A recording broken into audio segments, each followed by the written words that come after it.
जय हिंद बच्चों।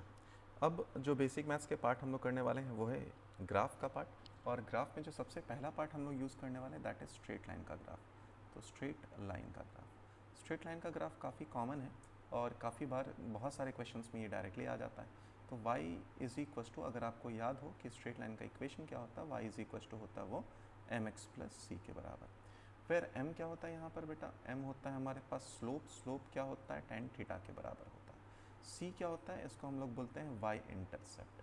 y intercept इसका मतलब क्या है बेटा कि जो y एक्सिस पे जो लाइन है हमारे पास वो कहाँ कट कर रहा होगा। अब अगर यहाँ से आप टेन थीटा निकालें तो ये है हमारे पास टेन थीटा, और टेन थीटा को बेसिकली आप देखें तो ये टेन थीटा को आप लिख सकते हैं delta Y by delta X के बराबर। मतलब क्या है, टेन थीटा को आप लिख सकते हैं हाइट बाई बेस।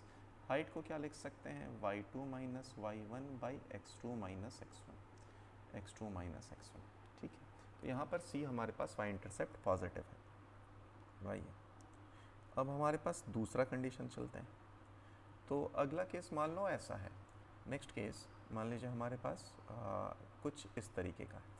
तो यहाँ पर अगर आप देखें तो टेन थीटा तो हमारे पास अभी भी 90 डिग्री से कम है, तो पॉजिटिव ही रहा, बट सी नेगेटिव हो चुका है। ठीक है, क्योंकि नेगेटिव वाई एक्सिस में कट है ये। तो y इज इक्वल टू क्या लिख सकते हैं यहाँ पर आप, y इज इक्वल टू लिख सकते हैं एम एक्स माइनस सी के बराबर। ठीक है बेटा, आइए अगले पार्ट पे चलते हैं। अगर हमारे पास जो लाइन है वो इस तरीके का हो, ये है y, ये है x। तो जो हमारा लाइन है लेट्स से कुछ इस तरीके का हो, तो यहाँ पर अगर आप देखें टेन थीटा की वैल्यू या थीटा की वैल्यू 90 डिग्री से ज़्यादा है तो टेन थीटा नेगेटिव रहेगा। टेन थीटा हमारे पास नेगेटिव होगा।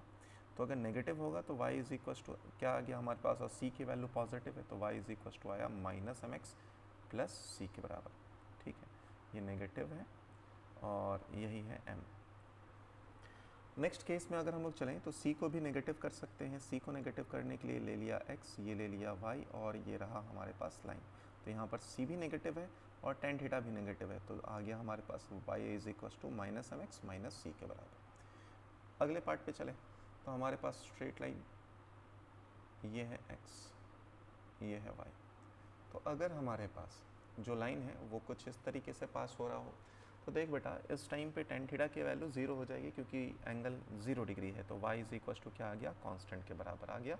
मतलब 2 4 5 जो भी वैल्यू, सपोज ये 1 है, 2 है, 3 है, 4 है और ये 5 है, तो y की वैल्यू 5 रह जाएगी। मतलब आप x की डिफरेंट डिफरेंट वैल्यूज़ पे y का वैल्यू कांस्टेंट रहने वाला है। फिर हमारे पास अगर लाइन ओरिजिन से पास कर रही हो, तो अगर लाइन ओरिजिन से पास कर रही हो तो मान लो ये थीटा है, c की वैल्यू 0 होगी, तो y इज इक्वल टू आया हमारे पास m इंटू एक्स के बराबर। m क्या है, टेन थीटा है।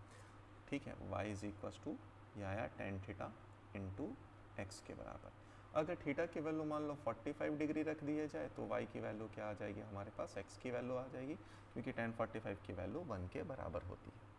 नेक्स्ट आता है हमारे पास रेक्टेंगुलर हाइपरबोला। तो नेक्स्ट है हमारे पास रेक्टेंगुलर हाइपरबोला। हाइपरबोला, तो रेक्टेंगुलर हाइपरबोला का जो कर्व होता है y इज इक्वल टू या y is inversely proportional to x के बराबर है। इसका मतलब क्या हुआ बेटा, जैसे जैसे एक क्वांटिटी बढ़ेगा वैसे वैसे दूसरा क्वांटिटी कम होगा। इसका मतलब क्या हुआ बेटा कि अगर हम लोग बोलें कि एक केक को एक आदमी 10 दिन में खाता है, ठीक है, तो 10 डेज़ में एक आदमी केक को खाता है, 1 मैन खाता है, तो 10 मैन अगर मिला दी जाए तो कितने दिन में ख़त्म हो जाएगा, 1 डे में ख़त्म हो जाएगा अगर 10 आदमी सेम काम को करें। यही बात कुछ यहाँ पर भी होती। तो ये हो गया इसका ग्राफ। ठीक है, ये है y और ये है x के बराबर। इसे बोलते हैं हम लोग रेक्टेंगुलर हाइपरबोला। मतलब क्या है, बेसिकली y इंटू एक्स का प्रोडक्ट कांस्टेंट रहने वाला है। ठीक है, फिर अगला आता है हमारे पास पैराबोला।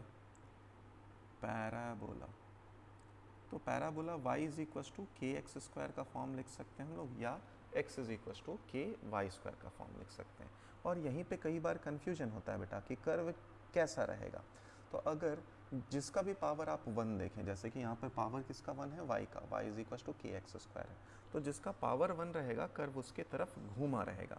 जिसका पावर 1 रहेगा कर्व उसकी तरफ घूमा रहेगा, या वहाँ पे ही वो कर्व बोल सकते हैं आप टिल्टेड रहेगा या झुका हुआ रहेगा।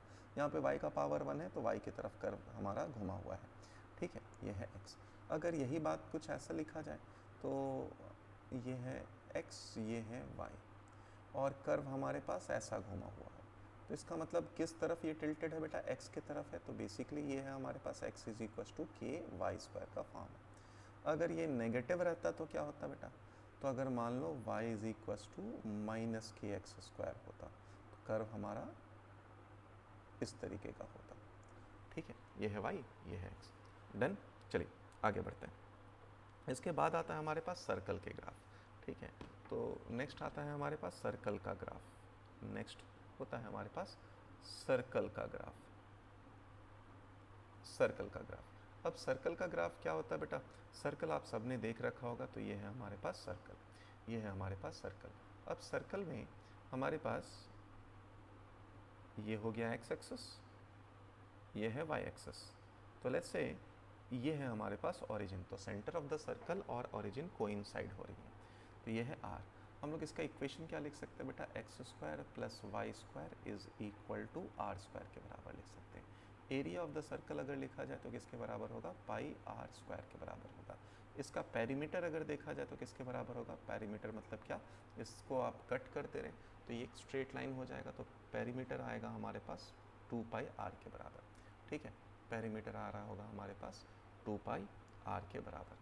ठीक है, ये सर्कल है, डिस्क नहीं है, सर्कल है। ठीक है, या रुको, आपका डायग्राम को थोड़ा चेंज ही कर दें, नहीं तो आप इसे डिस्क इमेजिन कर सकते हैं, उससे अच्छा है।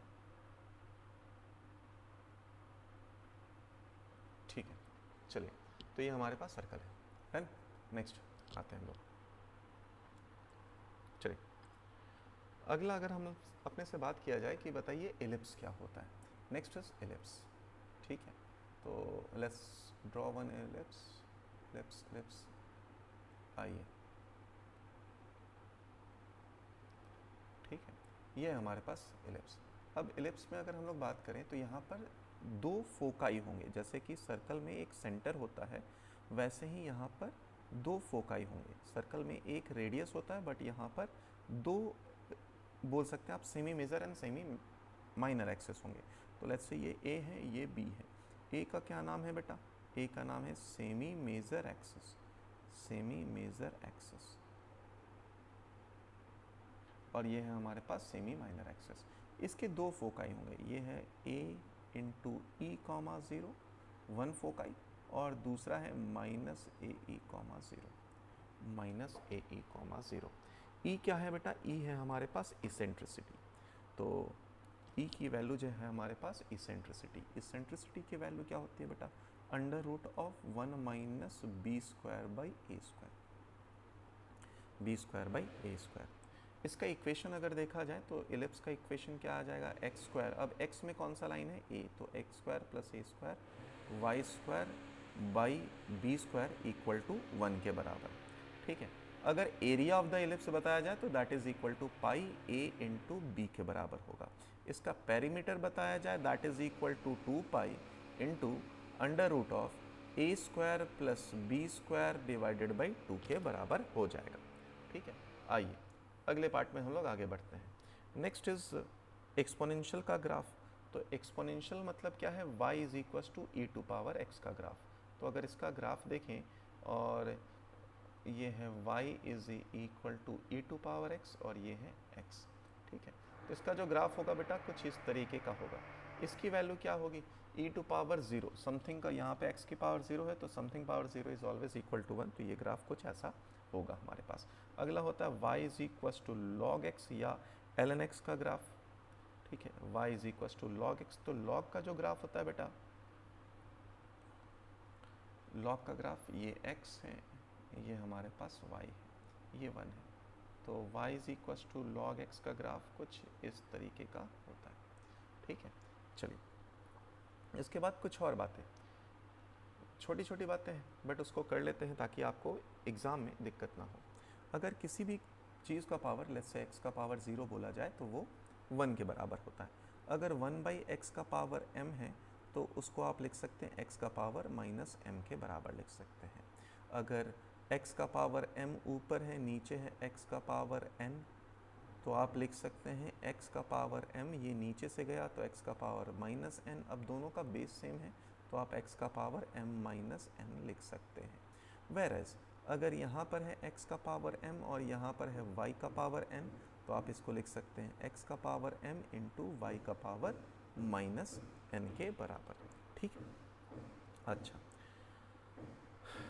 अगर मान लो हमारे पास कोई एग्जांपल लेते हैं 10 का पावर माइनस 3 है और इसको आप स्क्वायर कर दे तो 10 का पावर माइनस 9 नहीं होगा, ये क्या हो जाएगा 10 का पावर माइनस 6 होगा। तो बेसिकली पावर मल्टीप्लाई हो जाएंगे। ठीक है, चलिए अभी के लिए इतना ही। अगले वीडियो में हम लोग लॉग और एरिया के बारे में बात करेंगे। तब तक के लिए बाय बाय, टेक केयर और धन्यवाद।